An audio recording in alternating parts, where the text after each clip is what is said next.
Cameroun a regardé moi si biso bete pété biso père naïe to bete pété biso papa ya ga moi si to bete pété na premier mi-temps déjà on va 2-0 ya hotel ma pour za calme mal boso na botama na mona to ya misa 4e gardien baranga na botama 4e gardien yamba kaka corona bo équipe wana ba za corona te ba maga gardien moko biso première deuxième troisième quatrième gardien mais to gagner match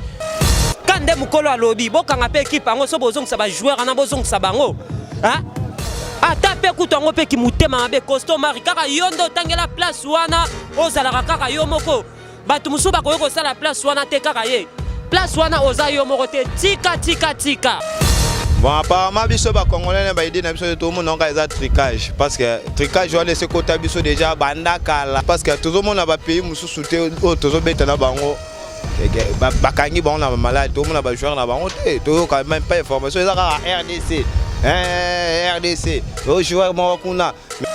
Kande na lobana bino Kande na yaka toujours na micro ko pese la bino ka toujours ba actualité ngo ba bonjour bonsoir na bino nyonso ba Hollanda biso to ba nyonso ba Hollanda biso hein na cadre ka actualité nde na ya ko pese la bino Armand Mokonzi lelo pena na yo lobela bino masolo Italie foot masolo Italie équipe nationale na biso yango bo moni nga pena nde na pena bien casquette na nga lichi na nga pembe hein na telemi pena na terrain pour na ko lobela bino pena makambo Italie ndembo quoi to so na ba ikembo ka ba citoyen congolais ba ko pese la mongo ndeni nezo se passé ba jeu na biso to komi mona ngo tricage bakanga bango ba ka covid-19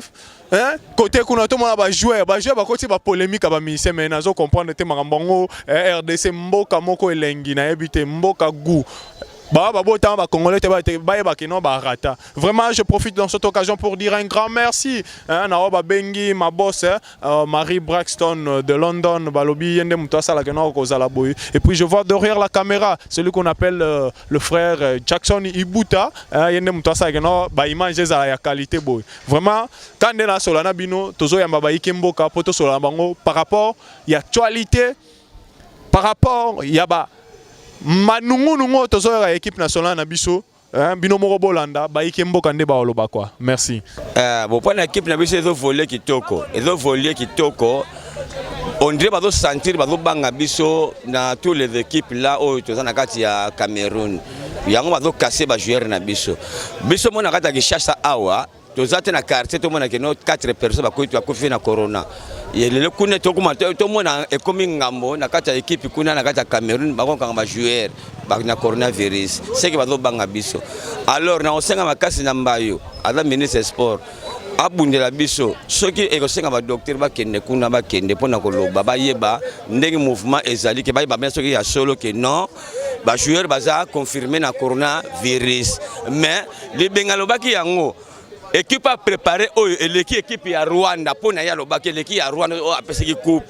c'est que à partir parole wana ba maloba pesa ki ba ko banga biso nyo na mone loko ya ngwana pas déjà to bina 7 points mutu to bina sans calcul alors to za fiquer to na deux coupes de la CHAN au troisième to rejoindre yango ado bet na 5 juillet to rejoindre coupe alors na zo soutenir ga mingi makasi équipe za kitoko ba joueur à liboso mal boso na botama na mona to ya misa 4e gardien baranga na botama 4e gardien yamba kaka corona bo équipe wana ba za corona te ba maga gardien moko biso première deuxième troisième quatrième gardien mais to gagner match na miracle nzambe ya miracle biso te bi masola bale pour que masola bale on to gagner match wana alors na kosenga makasi mingi ba contrôler ce que ça eza tricage ba tika tricage wana coupe za biso Denis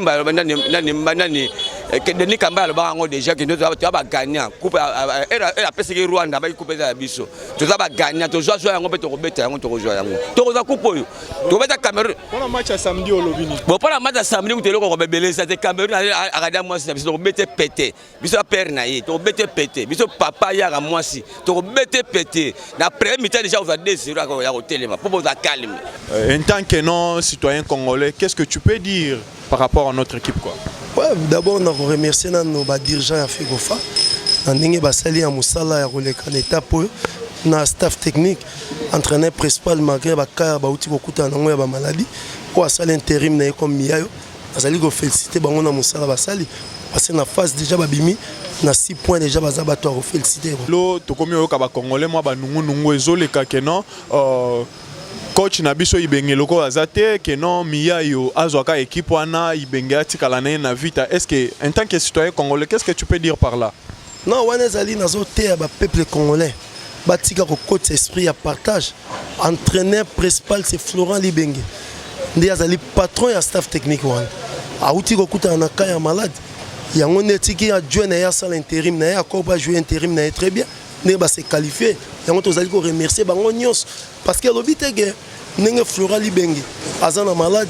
Azo pesa ba ordre te non, bazo travailler en collaboration na staff technique. Na bande koné bazali wana. Totika ko tito changer na effort ya peuple congolais, ya ko changer mentalité wana. Fierté nga vraiment mingi nazana sengo mingi parce que RDC to mesana ko leka na ba calcul. Tout effort ya ba entraîner na ba clete, ba sisi biso étape ba calcul wana. Et on a dali ko remercier bango nazo pesa bango toujours pas dans la force pour ba la biso coupe parce que ce hôtel lelo en Afrique championnat RDC dali parmi ba 4 meilleurs championnats en RDC zali. Merci. Qu'est-ce que tu peux dire pour un match au Tokobeta samedi contre Cameroun? Vraiment, match à RDC Cameroun, sur papier RDC est un favori. Parce que l'année Cameroun est un championnat. Bissot est un avantage parce que le championnat est un Robeta Congo. Donc sur papier RDC est un favori. Football les gens qui étaient pays organisateurs. Quand RDC est mesana kolongo na ba pays organisateur. Donc on a sûr que Congo bon, jusque-là, ça va. L'équipe a évolué très bien. Les preuves que mon est au premier na poule. Et ça place au mérité en par rapport à l'organisation des jeux, d'abord il y a l'équipe. Vous sentez que l'équipe est en place. La sélection aussi est acquis bien. Et j'ai pensé que le coach a qui idée vraiment recruter des joueurs actuellement en forme au niveau du championnat local. Et c'est pour cela que vous avez un résultat favorable. Mia yo atikala na équipe locaux au Ezobeta Chan, ibenge bazong c'est le cas toujours équipe Anaï. En tant que coach, qu'est-ce que tu peux dire par là? Bon, pour le coach Mia yo, il ne faut pas minimiser. Coach Mia yo, c'est pas c'est un homme à féliciter par rapport à voit ça déjà la Mazembe. Donc, Asa profanté, c'est un habitué à la compétition africaine et moi je trouve ça c'est tout à fait normal que Asa la parcours bien et pour l'article la principale c'est Zana nous prêter notre vision qui à Côte Florent parce que c'est une vision pour le recrutement de joueurs donc il faut ça après on a mais pour la Côte Fampil Asa entraîneur a eu déjà compétition et ça a étonné Batouté pour habiter Mazembe à des champions d'Afrique donc sur tel niveau à Chan on a la compétition à la Ligue des Champions c'est presque la même chose sauf que ça surtout comme dans le cadre de la nation voilà quand tu as déjà la philosophie déjà la vision par rapport à la compétition on a un moyen à s'adapter facilement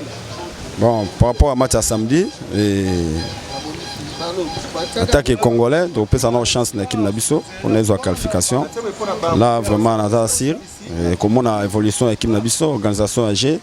un placement de joueurs et puis discipline au bazar sur le terrain déjà ça nous rassure par rapport à la victoire et il ne faut pas encore minimiser l'équipe adverse ça bazo beta terrain na bango et puis avoir la motivation et ba supporter ça appuyer ba supporter ces alliés mais de toutes les façons on ça l'effort pour gagner match moi je crois l'équipe nationale pour la victoire. Bon, l'équipe n'a pas évolué bien pour le match à Liboso, tu gagné qui a mis balai, tu sali nil, il a mis ça tu peux te gagner. L'équipe n'a pas bien mais et c'est l'aura qui faut to bakisaka moi ba pion peu au moi malamu il y a moi au peu ma beto le kato longola mais ensemble l'équipe est bien. Bon, l'équipe évolue mais ba défaut ça ma bé pourquoi? Que comment l'attaque ils ont poussé penalty et poussé te ba numéro 9 penalty ba beta ba poussé bien te qui ndeti à part ka bangu nem kolo ana poussé comme bien mais na quelques joueurs défense pe comme soda bemba ka mona défaut makasi pour a beta ninga beta raté yango wana bango na coach bengi ba travailler mais on a bengi ba travailler mais ndemi article ça ne peut musala bien mais lobiteke ndenge ibenge ala na problème de maladie bazwa ba comme si na équipe A mais article ninte eza bongo te pour l'équipe A de ton coach mususu wana elobi nango bongo te mpona nini atravaille na place bapesi ye mpona ngai nanga eloko nakoloba te place wana te wana mpena baoluka nde bakase biso mpo bayebi ke biso toa favori nde tookende toa favori tokoma ntina finale mpe maladi wana nde te mpona biso eza te eya lokuta baokosa eya lokuta maladi wana awa eza te baoluka nde bakase mpo bamona nde tookendele mpe baokaseka bajoueur oyo soki akotaki abeti bien mona match ala bakase akotaki abeti bien match ala bakase bakomosala yango na nko. Vraiment, qu'est-ce que tu peux dire par là na ba autorité na biso ya FECOFA? Te ba autorité na biso ya mboka baluka balandela ngo bien po oyo ekendeke ba aventure omona sous na match oyo tobeta na Cameroun oyo ba okanga sekonde ba titulaire oyo babetaka po eza peka bongo boyoka. Qu'est-ce que tu peux dire na match au Torobeta samedi au PC RDC chance na match à samedi? Te match à samedi to gagner na biso to gagner pe to koma tif final. Ba joueur ba beta na équipe nationale c'est pelara petit nanga Luzole next ba beta bale danze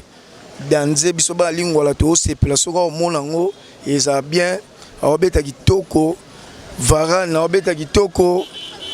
Massa nani Mayele pe kitoko ebengo pe kitoko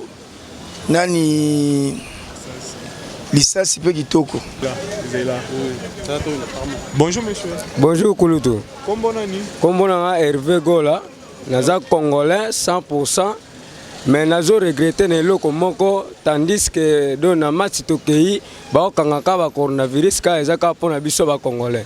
Bon et po ba équipe misusu siko oyo eza nini? Bon, bagarre. Bazokanga bango te po parce que tout le monde nde yango toloba, tout le monde te mo to lobeza te. Parce qu'on a minute au Congolais boza na kanda par rapport à nde ba kanga ba jeune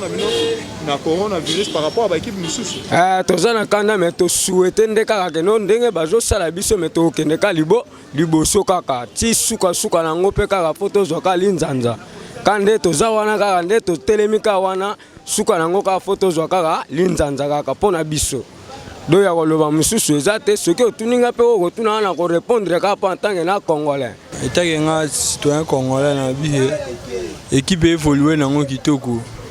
siko ya pasika tozala nango par rapport à maladie ba kanga ba joueur na biso ba toye bate ba maladie yango so eza ya nini ala to mona da ba luka ba kase biso po surtout ne to beta na pe organisateur ba mo Cameroun be to éviter total na so 2 jours avant match so etikali so ba sala ndeni ba match samedi toza sigi na ba joueur na biso elongo eza par rapport à ne ba betela mais ba kase ndeka ba joueur musute pour ba ko profiter biso pe maladie bako kase su ba joueur neti ba dayo ka bangwana ba lisasi ta ba gardien de ba kase biso pona ba gardien na ba joueur sus ba isama ba betate. Par rapport à l'équipe nationale évolution to évoluer na biso très bien très correct mais bon tout le monde ba victoire tout le monde ibengete mais pas filmia le après sur moi nini moi opportunité à moi des matchs yo bon to pese ka chance pour biso ba congolais za bongo donc il faut to pese chance na habité ba idée ya ba congolais nyo surtout te mais o nga eta ke congolais et ça peut bien parce que Pamphimia yo azo tenir déjà a pese déjà ba bonne marche to roti que déjà to pese déjà chance on a parce que ibenga aza déjà chance donc ya ko kende na ba professeur akena ba mikolo on ça tigeli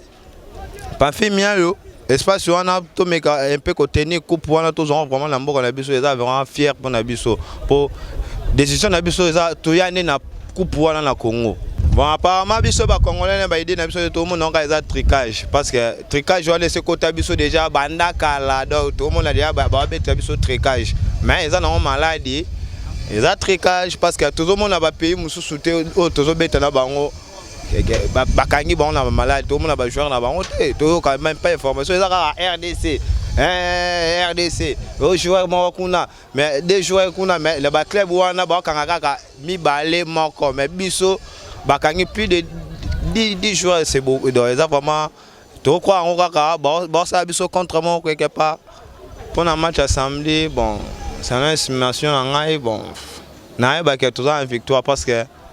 Nyon surtout au essayer l'Obama qui essaie de ça déjà parce que final on a tout rien on est na Congo dans Cameroun tout bêta dans sans foot dans surtout ça il a été donc tout connaît jusqu'à la prolongation tout gagné pour toi et l'eau à Makassi RDC et l'eau moins blaguer dans monter ngana congolais dans score dans on a choisi des inter pour migo tout bêta ba 3 ba 2 ba tonga surtout tu derrière tonga. Donc, non, si déjà toi on a débit donc ça marche. Ndeko kombo nani? Kombo nanga Seleo, tant que Congolais ya mboka o mwana mboka. Nazolela mboka na biso boye nini? To sala nini na mboka na biso? Soki mboka yengi évoluer, okomona kaka bino bakonzi bat boza liboso, bozo zongisa mboka na biso sima. Kande mukolo alobi, bokanga pe équipe ango so bozongisa ba joueur ana bozongisa bango. Hein? Ata pe kutango pe ki mutema mabe Costo Mari kaka yondo tangela place wana ozalaka kaka yo moko batu musu ba koyoko sala place wana te kaka ye o ezoleka na mnicho tozo mona clarté toyebi na biso Costo Mari yo ba pesa ke mbongo Kongo sa nini elongwa place wana oza yo moko te tika toza déjà na pas équipe eza bien bokomi ko kanga ba joueur maladi tokoya ko tika na 3 joueurs hein. Tokotika na 3 joueurs. Ceux qui étaient bons joueurs na biso bozong sabango to fanda awa. Nazana kanda. Pour ceux qui na bina bimisa na on a bombi mabe. Bon pour l'équipe na biso ezo voler kitoko. Ezo voler kitoko. On dirait bazo sentir bazo banga biso na tous les équipes là au tozana kati ya Cameroun. Yango bazo casser ba joueur na biso. Biso mona kata kishasa awa. Tozate na quartier to mona ke no 4 personnes ba kofi na corona. Le kune to kuma to mona ekomi ngambo na kati ya équipe kuna na kati ya Cameroun bakonga ba joueur ba na coronavirus c'est que bazo banga biso alors na osenga makasi na mbayo ala ministre sport abundela biso soki ekosenga ba docteur ba kende kuna ba kende pona koloba ba yeba ndenge mouvement ezali ke ba yeba soki ya solo ke non ba joueur baza confirmé na coronavirus mais le bengalo baki yango équipe a préparé l'équipe à Rwanda pour na ya lobaki l'équipe à Rwanda a pesa ki coupe c'est que à partir parole wana ba maloba pesa ki bango ko banga biso nyo na mone loko ya ngwana pas déjà to bina 7 points mutu to bina sans calcul alors to za to effiqué to na 2 coupes de la CHAN au 3e to rejoindre yango attends bet na 5 juillet to rejoindre coupe alors na zo soutenir ga mingi makasi équipe za kitoko ba joueur à liboso mal boso na botama na mona to ya misa 4e gardien bananga na botama 4e gardien yamba kaka corona bo équipe wana ba za corona te ba maga gardien moko biso première deuxième troisième quatrième gardien mais to gagner match na miracle nzambe ya miracle biso te bi masola bale po to masola bale on to gagner match wana alors na kosenga makasi mingi ba contrôler ce que ça eza tricage ba tika tricage wana coupe za biso Denis Kambala bango déjà que nous avons gagné coupe elle a passé que Rwanda ba coupe za biso to za ba gagner to joie yango pe to kobeta yango to joie yango to za coupe yo to beta Cameroun pour match à samedi au lobini bon pour match à samedi ku te loko bebele ça te Cameroun a gagné moi si biso to beta pété biso père na ye to beta pété biso papa ya ga moi si to beta pété na premier mi-temps déjà on va 2-0 ya hotelema pour boza calme vraiment président na biso fait kofa Costa Omari. Il faut lober la biso KO. Pourquoi les joueurs na biso kaka Congo ne muteza na ba problème à boy. Pourquoi kaka Congo à chaque fois biso nde tozo kaka ba contre. Pourquoi kaka biso boy ki ba iki mboka nde balobi ba citoyen congolais ba siliki. Bana mboka balobi ebele. Hein? Vraiment ezo se pelisa biso te to chaki motema na ba joueur na biso. Oyo bazalo kwa ba Isama Mpeko, Riki Tulenge, hein? Ba Lei Matampi. Mais comment on a que non bazate et ça libiso passe mingi. Boyokinde ba peuple congolais balobi to kuta na bino mbala simalisusu après match ya samedi pona ko solo na bino ko luka ko yeba lisusu est-ce que tout royo bakangela biso masasi lisusu bakangela biso lisusu e bongo bakanga lisusu Varane hein vraiment ezo ça la passe mingi ezo ça la passe vraiment mingi peuple congolais a sepelité ata mukete a sepelité vraiment ba dirigeant na biso botelema Botelema, tu as que non malade des ali, mais il y a des gens qui ont belé bongo wane comme tricage. Et comme vraiment tricage. Pour nini, pour toi na chan mi balé autonine. hein? Pourquoi babanga biso Congo tina niveau bande qu'on a biso kuna onyon so bakenda comme ba supporter motivation toujours ezala derrière Léopard biso pe na Congo malgré couvre-feu tozo la laté toujours esengo na Léopard na biso bana mboka balobi mingi pona coach na biso Pamphile Miyayo vraiment coach Ibenge ba merci à trop na musala na yo coach Pamphile Miyayo merci mingi olaxi biso que non oyebi compétition malamu malgré échanger comme ya ba nation ezaka ya ba club mais obeta ngo vraiment